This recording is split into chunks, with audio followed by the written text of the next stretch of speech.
So, my dear friends, time for questions, comments, thoughts. Yes, Captain, do we have any questions so far? Guru to all. Thank you so much, Dr. Radhika ji, for lovely sharing again. There is one question. How can we give love to the God? How can we make God and Guru truly happy the way we like to make our loved ones feel happy? So this becomes easy. So it's very commonsensical to think, how can I love something when I don't know what that something is? It's a very, very logical question. So therefore, by practicing meditation, what will happen? You will start experiencing a peace and a bliss in yourself. That is the God that we want to touch. So peace is God, love is God, wisdom is God, joy is God. So all of that, once we in meditation, we are able to commune to even to a little element of any of these aspects of God, we tend to fall in love with that aspect. The more peace we have, because normal life is so distracted and restless, and we feel as if, I used to sometimes feel like somebody is compressing my heart literally. But when I used to meditate, that freedom that came over my heart, the peace that I used to taste, was amazing to me. And I wanted to have more and more and more of that. And what does it mean when you want to have more and more and more of something? You are in love with it. So experiencing God in different ways, you come to realize that this is something very, very lovable. It is something very, very desirable. It is very, very delicious. The peace of meditation is delicious. Why wouldn't you want it more? Why wouldn't you want it again? And therefore, as your experience of God starts to increase, as your belief in God starts to turn to faith, because as a devotee, you tend to see your life and you see that, yes, has been full of miracles. There have been so many times that I have experienced the loving protection of God in my life. Miraculous events have happened, very little and big ones as well. So when a devotee is on the path of spirituality, not only on the one hand are you meditating and experiencing God's peace and bliss on one hand, also you are in introspection, you are seeing that the presence of God has always been in your life, that your footsteps have always been guided. So you understand how much God loves you. The more you see his loving protection in your life, the more you want to love him back. And slowly, as this process goes on day by day, you understand that it is God who truly loves us, and we are simply returning that love. And this, it's like, like the ice ball, the snowball effect. It starts small, but as the snowball rolls down the hill, you know how much more snow it can gather and how much magnified it can become. So our love of God can begin with that small dot, just a tick in our life. It says, God, I love you. I may not understand the intensity of it, the immensity of it, the strength of it, but just that. And then little by little, do your meditation, do your prayers, start loving other people, and also understand that everything in your life is being done by God, not only the miracles. If you are a good analyst, you will realize that, oh, God is breathing through me. God is the intelligence working through me. God has become these electrons who look like my body is also God. So you start also to see the all pervasiveness of God's presence. As your mind opens, as your heart opens, as your experiences happen with God, you cannot help but love God, because God is all love. And the only thing actually which gives us happiness is the ability to love. Life would be so mechanical if there was no love. Now, from where has this love come? Who originated love? Who made love? The love that with which the mother loves the child is the same love in a different form in which a romantic lover loves the beloved. Is the same love of the father and the child. Is the same love of the sibling or the friends or of your colleagues. There is one love. That infinite love is expressing itself through different relationships. So simply by analyzing the source of your ability to love and love itself, you will find that God is pervading everything, anything and everything in your life is being pervaded by God and God's love. And in meditation, you start experiencing him. And when your prayers become strong and you find them answered, you know that God loves you and he is with you, he is hearing you. All of this accumulates and becomes that snowball effect, and it becomes an avalanche of love. You are so overwhelmed by the love of God that you cannot help but return it back to whatever your capacity is. So I think that's it. By little things, we can, increase our love for God. We have next question. This question did cross my mind today during the lecture. The question is, when the creation begins for the very first time, when the very first cycle of the day of Brahma begins, then the souls which are ever existing and must be without any karmas at that time were put into the cycle for the purpose of creation to exist. Okay, so you If, are asking, why does yeah, God create in the first place? Because why do no, we have to be caught up the, in this? there is one more question. Part of this is already liberated souls which were there in the earlier cycle. What happens to them? What is their role? Okay, that's a good two questions. So first question, the answer is given by scriptures itself. It is said that all creation is when God says ekam bahushyami. So the one absolute spirit says he wants to experience himself, his own bliss in the forms of many. That is why he creates. So let us assume that is the first cause of his creation. And then, of course, there is Maya, and then karma happens, and all of that. But it is the desireless desire of God himself to share his joy with many. And that is the cause of creation. The other question, what you're asking, is what happens if you get liberated? And that is, Master has himself answered this question, because Swamiji asked this question to him. Is he said that once you are liberated in any particular cycle, then when the next day of Brahma comes, you are not relaunched again into creation. You are liberated means you are liberated. So it's done and done with, and you reach that final abode, from which again you can choose as an avatar. You can by the guidance of God or by the will of God, he can send you again, if it is your will, to earth or to another existence to help other souls. That is, again, it's possible. But if you choose to stay liberated in that formless essence of Ananda, that is going to be the case. So once liberated means always liberated. No next cyclical manifestation of creation will bind you again. Okay, I hope that answers your question. So this brings a great relief to the question. Oh, So yeah. next, last question we have is, how can we love those who are hurting us actively? They are an expression of God, and I am supposed to love God, but this expression of God is causing misery. Okay.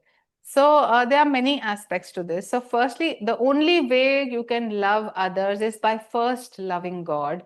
And the unless you love God, you cannot love anybody else. Also, the second thing to realize here is to know that God's presence is within you. So on the path of self-realization, as we move forward and as we start to understand that the divine essence is within me.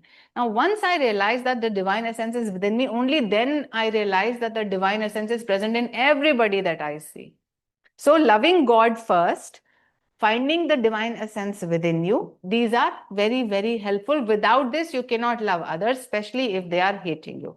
The third aspect is, if you are a devotee and if you are a disciple of Master asks his devotees to be heroes. So here was what Jyotish and Deviji say many times: you have to learn to love heroically. Be heroic in your love. And to this, what Jesus has said an amazing thing. If a person who is good to you and you do good to them, even a businessman does that, then what is your greatness? If someone is loving you and you are loving him back, that is a simple business transaction. Where is your greatness in that? Where is your divinity in that? It is only when others hurt you and with patience, understanding their divine essence, you can still love them. Will you be considered as a great lover of God as well as a lover of humanity? So you have to rise above. It takes immense courage to love heroically. But that is the only way out, because unless you forgive and you forget and you let others go, that karmic bonds will not be released. So the only way to freedom is to love heroically. But then there is another aspect of this which we must be careful about, that yes, even the tiger is a manifestation of God. It is, the tiger also has divine essence in it, but that does not mean that in front of a hungry tiger you will send him, love messages like this. You will not send him flying kisses. You will just run away from there. So yes, here in life, if there is a person in your life whom you are unable to handle right now, yes, they are divine beings, but if you cannot handle them right now, just like the tiger, it is better to stay away from them. It is only when your magnetism and consciousness is so elevated that you can tame the tiger. Like, we have rishis and saints in the forests who could, in whose presence, like the masters, in whose presence the tiger has no kind of wanting to kill or that violent instinct. So if you can tame the tiger, only then you face the tiger and give it love, it will be tamed. But till then, till you find that the magnetism of others is stronger than your own magnetism to love, better to stay away. And not only Master, not only Ramakrishna Paramahansa, but even Patanjali has suggested this same. If you find somebody wicked, stay indifferent or away from them till the time you have developed enough magnetism and love that you can handle them. But at the same time, don't hurt them, don't hate them in your heart. It's just that you cannot manage them, so stay away. But from your heart, send them peace, send them blessings, send them love, send God's presence and healing to them. You can do that. Okay, but eventually you have to love everybody, because Master said that if you want to be finally liberated, then you cannot eliminate even one human being or creature out of your circle of love. That has to come, but it can take time, and you can balance out your human and divine natures in the beginning, and to see to with whom you want to associate. In any case, all that is important is what is flowing out of your heart. Whether they are wicked or not, evil or not, should not be your concern. What is the emotion, feeling, intention, attitude that you are throwing at them? So watch out for the love coming out from your heart. That is the job done. And it is not your job to make sure that everybody feels your love, but are you feeling your own love that you are sending to others? That is the most important thing. Once that is done, your job is done. God will take care of everything else. So that's it. And that's, Jesus said, love, not only love thy neighbor as thyself. When he was about to leave his body, he said to his disciples, I want you all to love one another just as you love me. So these are direct, statements in which we have been advised to love the entire humanity. And my own personal, additional thing that I'm sharing here with you, it's a personal experience. But so I went to a Gurudwara and I was praying, and I was thinking of Guru Nanak Dev Ji, and it's obvious, natural, at the human level, you say, oh, please bless my family. So I was praying for my family, and then a strong thought, almost like a voice, rang in my head, and it said, the whole world is your family. And that thought was so overwhelming, and I knew it was coming from the divine. And from that day onwards, whenever I start to think of my little family, I'm reminded of this: the whole world is my family. And I try to behave in such a way, but it's difficult humanly, but it is not impossible. We can always try to keep expanding our consciousness. So I think that's it.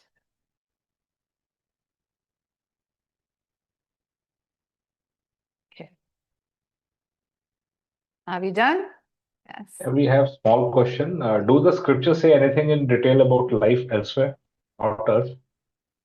Okay, so yes, scriptures, if you read the Vedas, and if you, in fact, the entire Karma Kand of the Vedas is supposed to tell you what rituals you will do to have a better life in the hereafter. After you leave this body, what are the realms that there are possible, and how you are going to reach the good realms, heavenly realms, if you want. And in Buddhism, in Jainism, in Hinduism, there is a lot of talk about various lokas, various levels of existence in heavens and hells.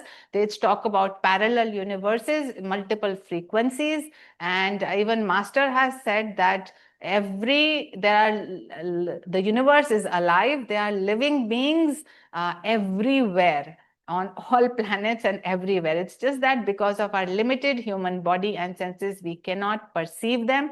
But all scriptures and Master have testified to the fact that there are multiple levels of existences, multiple frequencies, which may be parallel, but they are not available to us right now through our human little bodies. But in yogic trances and in higher states of consciousness, you can access those, because you can also access all your past lives. So you know various different levels, just as the Buddha did. So the awakened ones know all of this, but in our limited human understanding, it is not available to us.